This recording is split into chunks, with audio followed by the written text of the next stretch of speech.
નમસ્કાર વિદ્યાર્થી મિત્રો, આ લેક્ચરની અંદર આપણે આર્થિક વૃદ્ધિનો અર્થ, લક્ષણો અને મર્યાદાઓ જોઈ ગયા. આ લેક્ચરની અંદર આપણે આર્થિક વિકાસનો અર્થ, લક્ષણો અને મર્યાદાઓ છે એ જોવાની છે. બરાબર સમજો બે વસ્તુને, આર્થિક વૃદ્ધિ અને આર્થિક વિકાસ. કારણ કે ત્રીજો પ્રશ્ન છે એ આર્થિક વૃદ્ધિ અને આર્થિક વિકાસ વચ્ચેના તફાવતની આવશે. બે પ્રશ્નો ઉપર ત્રીજો પ્રશ્ન બનશે. આજે આપણે જે ચર્ચા કરવાની છે ખાસ કરીને ક્વેશ્ચન નંબર 2, આર્થિક વિકાસનો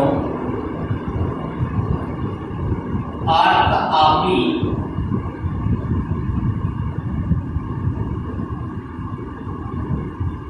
તેના લક્ષણો અને મર્યાદાઓ સમજાવો.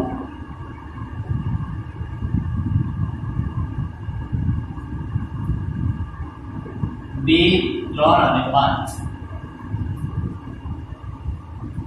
હવે પહેલી વસ્તુ જોઈ લઈએ આર્થિક વિકાસને.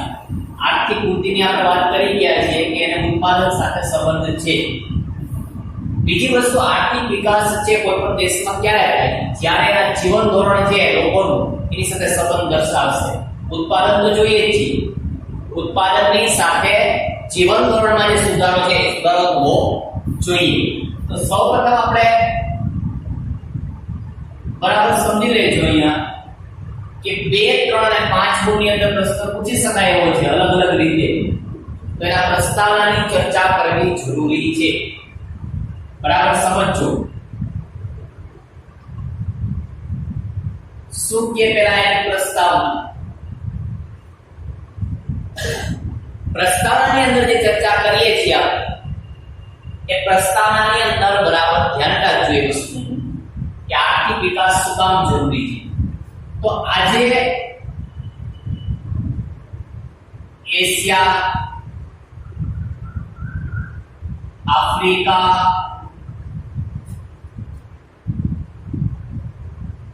લેટિન અમેરિકા, આ જે દેશો છે એ આર્થિક વિકાસ માટે સક્રિય બન્યા છે. આર્થિક વિકાસ માટે સક્રિય બન્યા છે, જાગૃત બન્યા છે. શું કામ? તો આર્થિક વિકાસ માટે શું કામ સક્રિય બન્યા છે? કારણ કે આર્થિક વિકાસ છે એ આર્થિક વિકાસમાં આર્થિક સુખાકારી આવી જાય છે.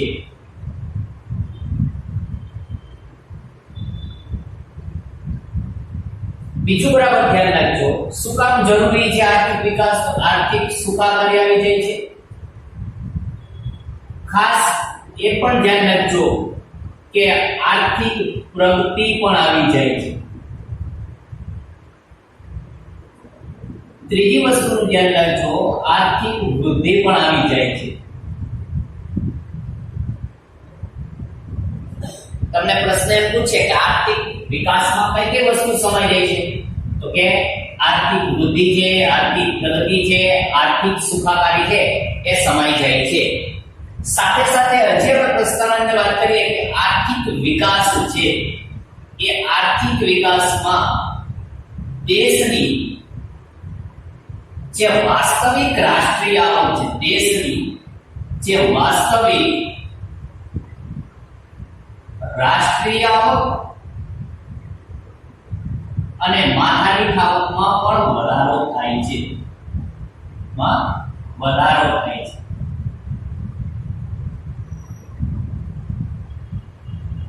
હજી એક વાર વિદ્યાર્થી મિત્રો સમજી લેજો, આર્થિક વિકાસ ક્યારે થાય?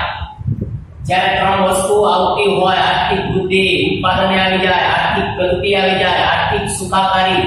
યાની કે લોકોનું જે જીવન ધોરણ છે એ જીવન ધોરણ મહત્વનું છે. એટલે જ આર્થિક વિકાસમાં અંદર દેશની વાસ્તવિક રાષ્ટ્રીય આવક અને માથાની આવકમાં વધારો થાય છે. સાથે સાથે દેશની અંદર પરિવર્તન આવે છે. આ પરિવર્તન બે પ્રકારના હોય છે. એક પરિમાણાત્મક અને બીજું છે ગુણાત્મક, જેની આપણે ચર્ચા લક્ષણોમાં કરશું. આ બે પ્રકારના પરિવર્તન જરૂરી છે.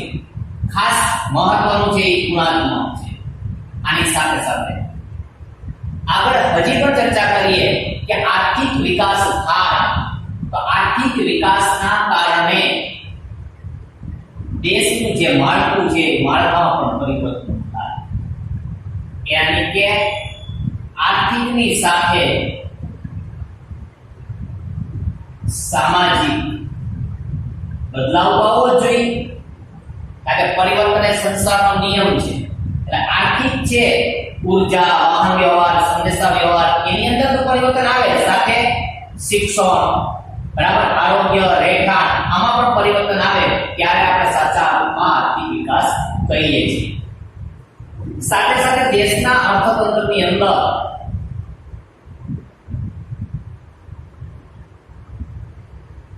માં પણ પરિવર્તન આવે.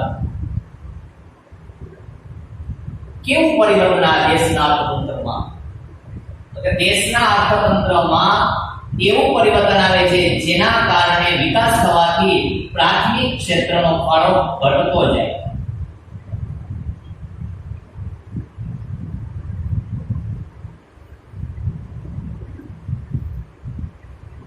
જ્યારે ખાસ કરીને ઉદ્યોગ અને સેવા ક્ષેત્રનો ફાળો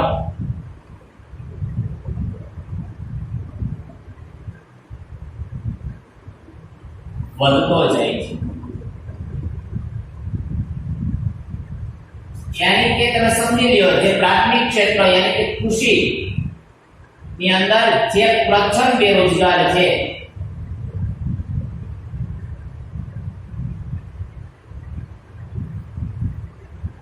એ પ્રથમ બેરોજગાર હવે કૃષિમાંથી ક્યાં કે ઉદ્યોગ અને સેવા વિભાગ તરફ જાય છે. ઉદ્યોગ અને સેવા વિભાગ તરફ જાય છે. યાની કે આખું માળખું પરિવર્તન થતું જાય છે. ટેકનોલોજી આવે છે, ટેકનોલોજીની સાથે સાથે બરાબર શું કરી શકાય કે ટેકનોલોજી આવવાથી સમય અને શક્તિ બંને બચે છે. દેશની જે સમસ્યાઓ છે એ સમસ્યાઓ ધીમે ધીમે ઓછી થાય છે. આ આર્થિક વિકાસ આપણે કરી શકીએ છીએ. આ પ્રસ્તાવનાની આપણે ચર્ચા કરી. પેલું આપણું કામ પૂરું થયું પ્રસ્તાવના. હવે બીજું કામ છે આપણું વ્યાખ્યા. અલગ અલગ રીતે અલગ અલગ અર્થશાસ્ત્રીઓએ વ્યાખ્યા આપવાનો પ્રયત્ન કર્યો છે. તો જોઈએ આપણે. આમ તો સામાન્ય રીતે આર્થિક વિકાસની વ્યાખ્યા દેશની રાષ્ટ્રીય આવક, માથાડી આવક અને સાથે દેશના લોકોના જીવન ધોરણમાં જે સુધારો થાય ત્યારે કહી શકીએ. પણ હવે જે વ્યાખ્યાઓ તો વિદ્યાર્થી મિત્રો આપણે પ્રસ્તાવનાની અંદર ચર્ચા કરી, એના પછી એના આધારે આપણે વ્યાખ્યાઓની ચર્ચા કરવી છે. આર્થિક વિકાસ કોને કહી શકાય? વ્યાખ્યાઓ. તો પ્રસ્તાવનાના આધારે આપણે વ્યાખ્યાઓ તારવીએ તો ત્રણ અર્થશાસ્ત્રીઓએ અહીંયા વ્યાખ્યા આપવાના પ્રયત્ન કર્યા છે, જેની આપણે ચર્ચા કરશું. એની અંદર પેલું છે માઇકલ ટોડેરો. બીજી વ્યાખ્યા આપવાનો પ્રયત્ન કર્યો છે જીએમ મેયર. અને ત્રીજી વ્યાખ્યા છે એ મેકલમ દ્વારા આપી છે. હવે બરાબર સમજી લેજો કે આર્થિક વિકાસ કોને કહેવાય. અલગ અલગ રીતે ત્રણ વ્યાખ્યા આપી છે. તો ત્રણ વ્યાખ્યાની અંદર આપણે જોઈ શકીએ. પેલું શું કીધું? આર્થિક વિકાસ. ત્રણેયનો કોન્સેપ્ટ એક જ છે, પણ અલગ રીતે સમજાવી છે. બરાબર. માઇકલ ટોડેરો શું કહે છે કે આર્થિક વિકાસ એટલે શું? આ આર્થિક વિકાસ કોને કહેવાય? તો કે આર્થિક વિકાસ એટલે બહુપરિમાણીય પ્રક્રિયા. આર્થિક વિકાસ એટલે બહુપરિમાણીય પ્રક્રિયા છે, એકથી વધારે છે. જેની આપણે પ્રસ્તાવનામાં ચર્ચા કરી હતી કે સામાજિક હોઈ શકે, આર્થિકની સાથે સામાજિક પરિવર્તન આવી શકે, બહુમુખી પ્રક્રિયા કીધી હતી આપણે. તો આ બધી વસ્તુ કહી શકાય. નાની એવી વ્યાખ્યા છે માઇકલ ટોટેરોની. આર્થિક વિકાસ એટલે શું? આર્થિક વિકાસ એટલે બહુપરિમાણીય પ્રક્રિયા છે. હવે જીએમ મેર શું કહે છે બરાબર સમજો. આની વ્યાખ્યા શોર્ટ છે એકદમ, એક ગુણની અંદર વ્યાખ્યા પૂછી શકાય. જીએમ મેર શું કહે છે કે આર્થિક વિકાસ એવી પ્રક્રિયા છે, આર્થિક વિકાસ એવી પ્રક્રિયા છે કે જે હેઠળ ગરીબી રેખા હેઠળ એટલે ગરીબી રેખા નીચેની વસ્તીમાં વધારો ન થાય, વસ્તીમાં વધારો ન થાય. બરાબર સમજો જી. ગરીબી રેખા નીચેની વસ્તીમાં વધારો ન થાય, સાથે સાથે આવકની વહેંચણી વધુ અસમાનતા ધારણ ન કરે. એક વસ્તુ આપણે કીધી ને, આવકની વહેંચણી વધુ અસમાનતા ધારણ ન કરે.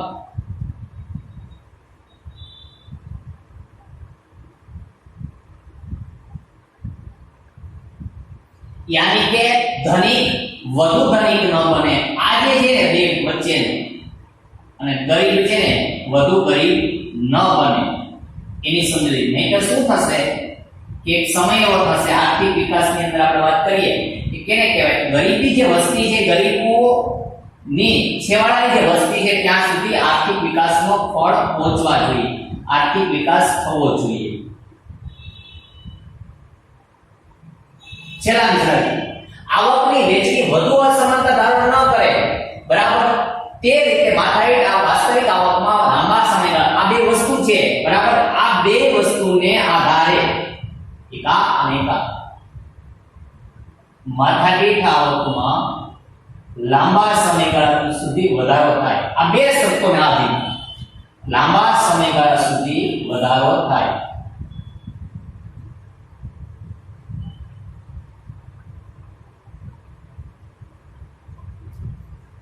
હજી એક વાર સમજી લેજો. જીએમએસ શું કે આર્થિક વિકાસ એવી પ્રક્રિયા છે કે ગરીબી રેખા નીચેની વસ્તીમાં વધારો ન થાય, ન થવો જોઈએ. જો થાય બરાબર તો દેશનો વિકાસ કહેવાય. આવકની વહેંચણી વધુ અસમાનતા ધારણ ન કરે, યાની કે ધનિકો વધુ ધનિક ન બને અને ગરીબો વધુ ગરીબ ન બને, એનું પણ ધ્યાન રાખો. આ બે શરતોને આધીન, બરાબર આ બે શરતોને આધીન છે દેશની જે માથાદીઠ આવકમાં લાંબા સમયગાળા સુધી વધારો થાય તો આર્થિક વિકાસ કહી શકાય. બરાબર. ત્રીજી વ્યાખ્યા છે મેક્લોક શું કહે છે. સરસ મજાની વ્યાખ્યા આપી છે મેક્લોક આર્થિક વિકાસની. આર્થિક વિકાસ કોને કહેવાય તો કે આર્થિક વિકાસ ની અંદર એ કીધું કે વસ્તી સ્થિર હોય. બરાબર યાદ રાખી લેજો હજી એકવાર કે વસ્તી સ્થિર હોય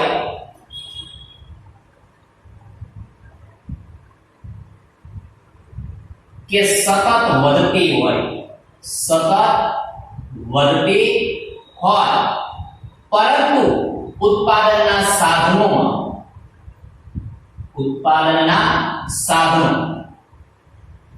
હવે ઉત્પાદનના સાધનો એટલે ક્યાં? ચારની આપણે ચર્ચા કરી છે, જમીન, મૂડી, શ્રમ અને નિયોજક.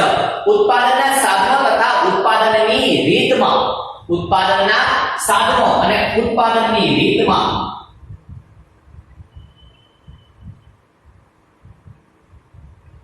પરિવર્તન આવતું હોય. આજે જે ઉત્પાદનના સાધનો અને ઉત્પાદનની રીતમાં પરિવર્તન આવતું હોય, બરાબર તો પરિવર્તન આવતું હોય એના લીધે આ પરિવર્તન આવે છે. પરિવર્તનના લીધે દેશની માથાદીઠ આવકમાં વધારો થાય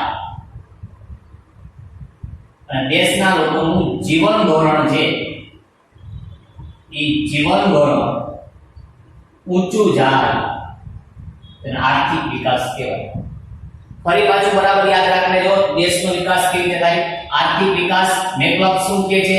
વસ્તી સ્થિર હોય કે સતત વધતી હોય પણ ઉત્પાદનના સાધનો, ઉત્પાદનની રીત પરિવર્તન આવે. આજની પહેલાના સમયની અંદર જે ઉત્પાદનની પ્રક્રિયા હતી, અત્યારની ઉત્પાદનની જે પ્રક્રિયા છે એમાં ઘણો બધો ફેરફાર આવી ગયો, જે આપણે લક્ષણોની અંદર ચર્ચા કરશું. આપણે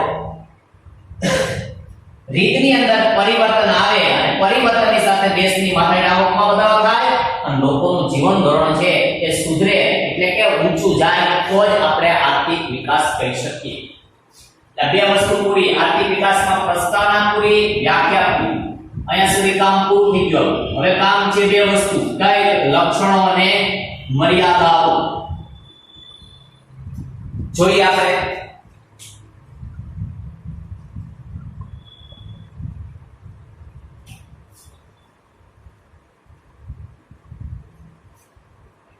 ખાસ કરીને વ્યાખ્યાઓ કોઈ પણ અર્થશાસ્ત્રની પૂછે તો તે જ વ્યાખ્યા આપવાના પ્રયત્ન કરવાના બોર્ડની અંદર. જોઈએ આપણે પેલા લક્ષણોની અંદર.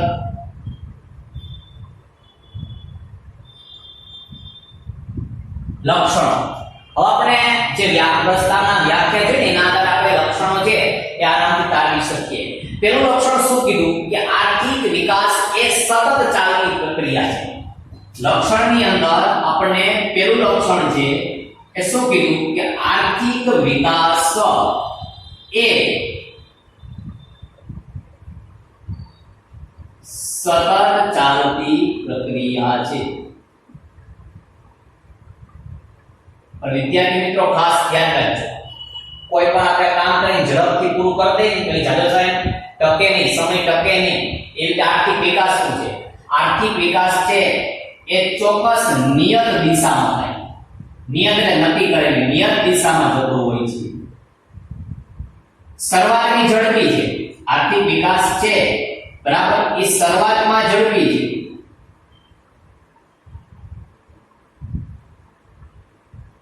પણ એના પછી પ્રક્રિયા કેવી થઈ જાય? ધીમી પ્રક્રિયા થઈ જાય અને એ જ આર્થિક વિકાસ છેલ્લે સુધી ટકી શકે. બરાબર, જે આપણે આર્થિક વિકાસ છે નિયત દિશા તરફ જતો હોય, ચોક્કસ દિશા નક્કી કરેલી હોય, શરૂઆત ઝડપી છે પણ છેલ્લે એ પ્રક્રિયા ધીમી છે અને એ જ આર્થિક વિકાસ ટકે છે. અને આર્થિક વિકાસ એ સતત ચાલતી પ્રક્રિયા છે. પ્રક્રિયા શું કામ કીધી? કે પ્રક્રિયા એટલા માટે કીધી કે આવક વધશે, આવકની સાથે સમજી લેજો કે માંગ વધશે. માંગ વધશે એટલે ઉત્પાદન વધશે. ઉત્પાદન વધશે એટલે સીધું ધ્યાન રાખજો અસર ક્યાં થાય? રોજગારી વધશે અને રોજગારી વધશે એટલે પાછું ધ્યાન રાખજો આવકમાં વધારો. આ ચક્ર સતત ચાલુ રહે.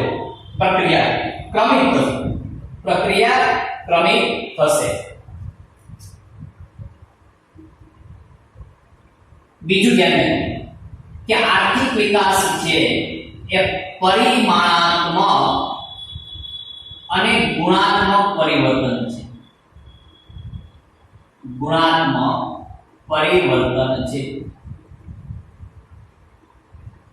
બરાબર યાદ રાખજો, બે શબ્દ આપણે આવી ગયા છે. પરિમાણાત્મક અને ગુણાત્મક પરિવર્તન થાય છે. તો બરાબર એક ગુણમાં ખાસ ધ્યાન રાખજો, પરિમાણાત્મક થાય એટલે સમજી લેવાનું કે માત્ર ઉત્પાદનમાં વધારો થાય. આ પરિમાણાત્મક પરિવર્તન છે જેની આપણે આર્થિક વૃદ્ધિની અંદર ચર્ચા કરી. પણ જો ગુણાત્મક પરિવર્તન હોય તો બરાબર ધ્યાન રાખજો, સંશોધન દ્વારા વસ્તુની ગુણવત્તામાં સુધારો થાય. આને ગુણાત્મક પરિવર્તન કહેવાય. ખાસ ધ્યાન રાખજો, ઉત્પાદનમાં વધારો એટલે કેવું પરિવર્તન? બોર્ડમાં પ્રશ્ન પૂછી શકાય તો પરિમાણાત્મક. પરંતુ સંશોધન દ્વારા વસ્તુની ગુણવત્તામાં સુધારો થાય કેવું છે? ગુણાત્મક. દાખલા તરીકે ખેતી ક્ષેત્ર લઈ લઈએ આપણે, તો પેલા હળ દ્વારા આપણે ખેતી કરતા હતા, આજે ટ્રેક્ટર દ્વારા ખેતી કરીએ. યંત્રોની વાત કરી શકીએ છીએ, ઉદ્યોગોની વાત કરી શકીએ છીએ. બરાબર. ત્રીજું છે માંગમાં પરિવર્તન. બે ની આપણે ચર્ચા કરી.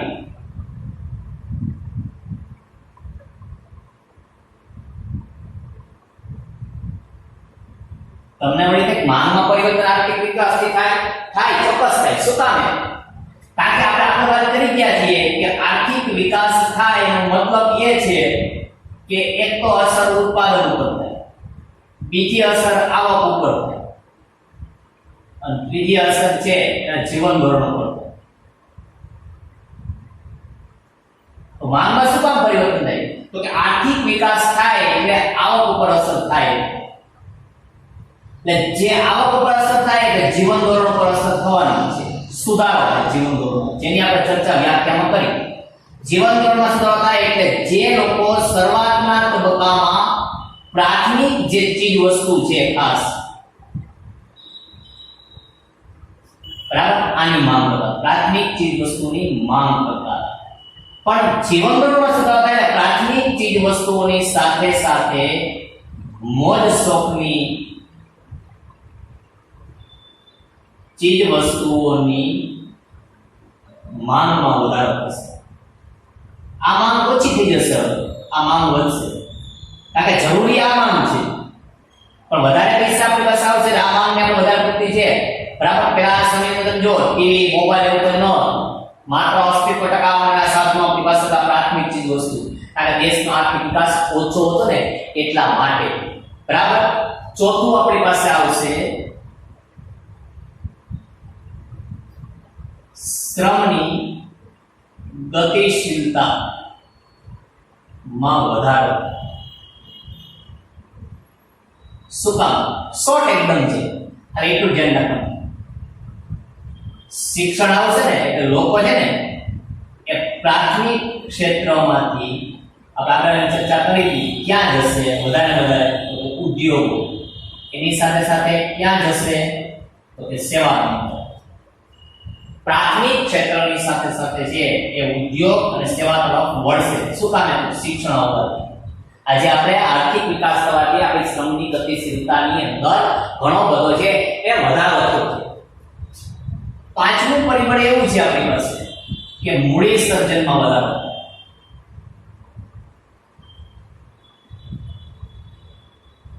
આના માટે આપણે ત્રીજું લક્ષણ જોયું હતું, માંગમાં પરિવર્તન.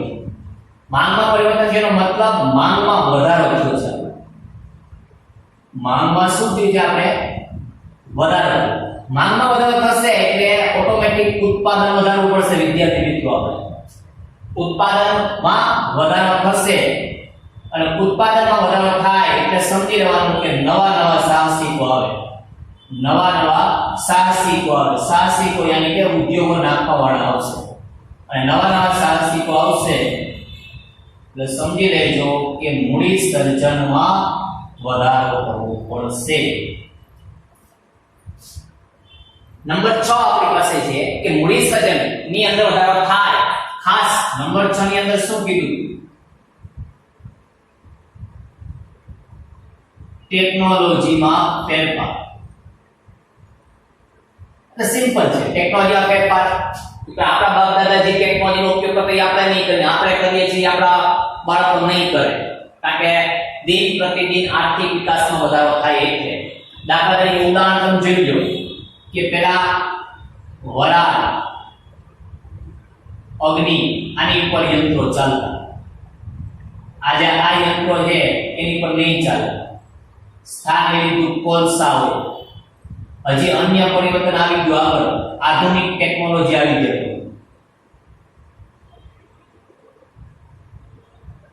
પેલા પરંપરાગત ટેકનોલોજી, આ પરંપરાગત ટેકનોલોજી છે, આ આધુનિક છે, બરાબર. અત્યારે તો વીજળી પાવર છે, બરાબર. એના દ્વારા પણ ટેકનોલોજીની અંદર ફાયદો થયો. અને છેલ્લું સાતમું સ્વયંભૂ પ્રક્રિયા છે. સાતમું શું કીધું? સ્વયંભૂ પ્રક્રિયા છે.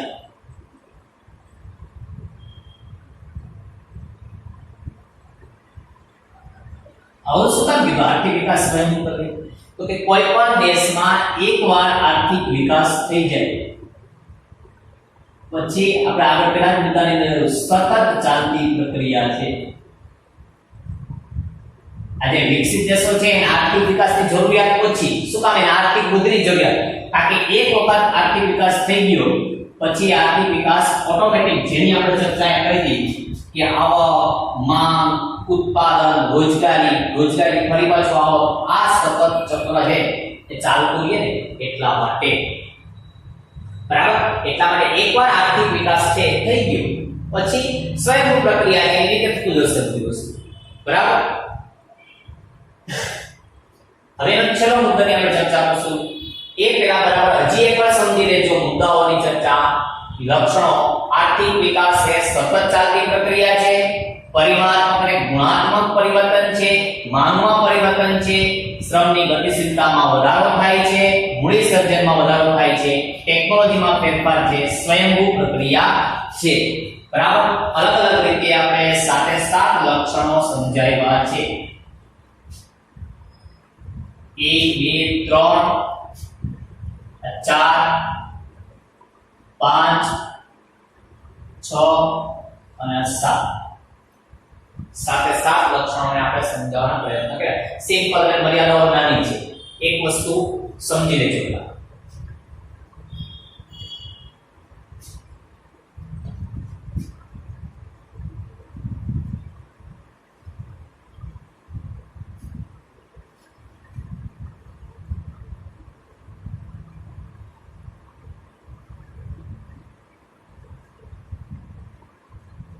ચાલો પ્રશ્નના આપણે છેલ્લા મુદ્દાની અંદર એટલે કે મર્યાદા જોઈએ.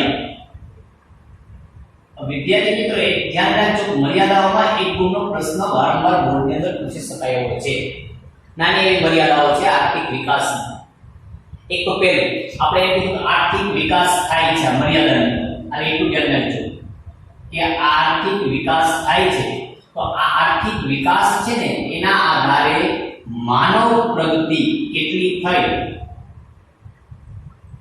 એ માપવી જોઈએ. જે આપણને અહીંયા મર્યાદાના સ્વરૂપમાં જો માનવ પ્રગતિનું માપદંડ બનતું નથી.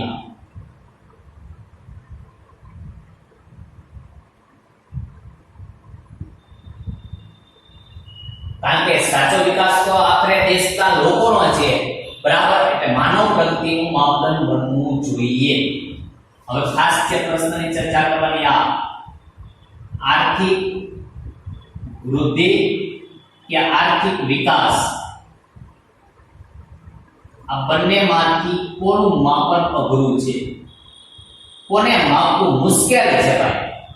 તો જો આર્થિક વૃદ્ધિ માપી શકાય, સરળ છે, કારણ કે સંબંધ સીધો કેની સાથે છે? ઉત્પાદન સાથે. આને સંબંધ કેની સાથે છે? જીવન ધોરણ સાથે. તો તમને પ્રશ્ન એમ પૂછ્યો કે આર્થિક વૃદ્ધિ કે આર્થિક વિકાસમાંથી માપવું મુશ્કેલ કોને છે? જવાબ અહીંયા છે કે આર્થિક વિકાસને માપવું મુશ્કેલ છે. શું કામે મુશ્કેલ છે? તો કે સામાજિક માળખામાં જે પરિવર્તન આવે ને એ પરિવર્તન માપવા પડે. જેને માપી શકાય નહીં, અઘરું છે, કહી ના શકાય. ઉત્પાદન થયું આપણે એમ કહીએ કેટલા ટન થયું, એમ ના કે કેટલા ટન દેશના લોકોના જીવન ધોરણમાં સુધારો થયો આપણે. એટલે સામાજિક માળખું માપવું અઘરું છે. ત્રીજી વાત આપણે કરી છે અહીંયા આર્થિક વિકાસની અંદર વાત કરશું જીવન ધોરણ. શું કામે જીવન ધોરણ?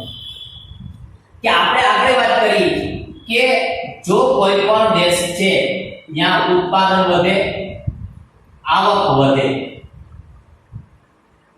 ઉત્પાદન વધે, આવક વધે તો જીવન ધોરણમાં સુધારો થાય. જીવન ધોરણમાં શું થાય? સુધારો થાય. ઘણા બધા દેશો એવા છે કે આર્થિક વિકાસ થયો પણ લોકોના જીવન ધોરણમાં સુધારો નથી થયો, તો એ આર્થિક વિકાસ ન કહેવાય. તમે જોઈ શકશો, આગળ આપણે આની ચર્ચા કરી ગયા છીએ. શું કામ એવું થાય? તો કે ત્યાં માથાદીઠ આવકની જે વહેંચણી છે ને એ અસમાન થઈ, આવકની અસમાનતા વધુ.